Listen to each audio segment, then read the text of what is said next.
খুব গরম পড়ছে, বৃষ্টি হওয়ারও কথা। তো ভাবছি সকাল সকাল রান্না করে নেবো, তারপরে পরিষ্কার পরিচ্ছন্ন দিয়ে কিছু কাজ বাকি রয়েছে। আমাদের বাড়িতে গম ভাঙিয়ে আর কি আটা খাওয়া হয়, বাজার থেকে আটা কেনা হয় না।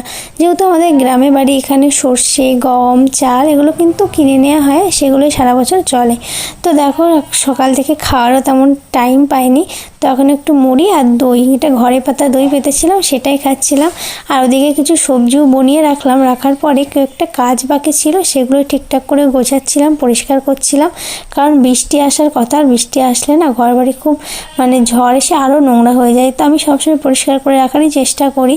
আর রান্নাঘরটাকেও সুন্দর করে গুছিয়ে নেবো, তারপরে আর কি রান্না করবো। তো দেখো সব কমপ্লিট হয়ে গেছে আমাদের রান্নাঘরটা, তোমাদেরকে দেখাই ভালো করে কেমন লাগছে জানিও। মোটামুটি যে কাজগুলো করার ছিল করে নিয়েছি, আর কিছু কাজ বাকি আছে সেগুলো করব। তো কয়েকটা দিন পরে করব ভাবছি, কারেন্টের কাজ আর কাঠের কাজ। তো এখন আপাতত তোমাদেরকে দেখায়, এই যে কর্নারটা দেখছো, এটাকে টি কর্নার বলি আমি। তো এই টি কর্নারটা আমার সব থেকে প্রিয়।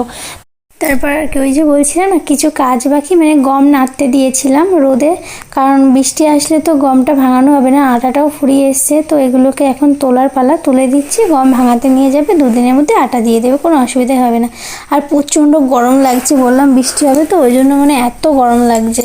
তো যাই হোক, এই কাজটা প্রায় হয়ে গেছে। এই একটা জন্য বড় ঝামেলার কাজ, যখন আটা শেষ হয়ে যায়, এই যে প্রতিদিন রোদে দেওয়া, তোলো, ঝাড়ো, পরিষ্কার করো, অনেকটা টাইম লেগে যায়। ভালোই লাগে না এই গরমে কিছু করতে, কিন্তু কিছু করার নেই, এগুলো করতেই হয়। কিন্তু এত সুন্দর আটা হয় না কেনা আটার থেকে, না এই যে গম ভাঙিয়ে আটা করলে খুব টেস্ট হয়। এত সুন্দর গন্ধ লাগে, তুমি যখন রুটি করবে তো পাশের বাড়ির লোকও টের পেয়ে যাবে। এই জন্যে এই কেনা আটার থেকে এই ভাঙিয়ে আটা খেলে এটাই বেশি স্বাদ লাগে আর কি।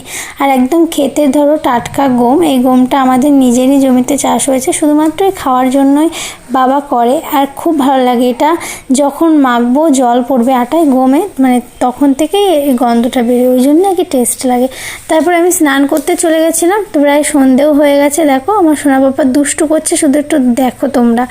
ও এই যে এত দুষ্টু করে বলো তো, সবসময় এরকম চঞ্চল করে, এত খেলা করতে ভালোবাসে, কিন্তু পড়ে যাওয়ারও ভয় লাগে।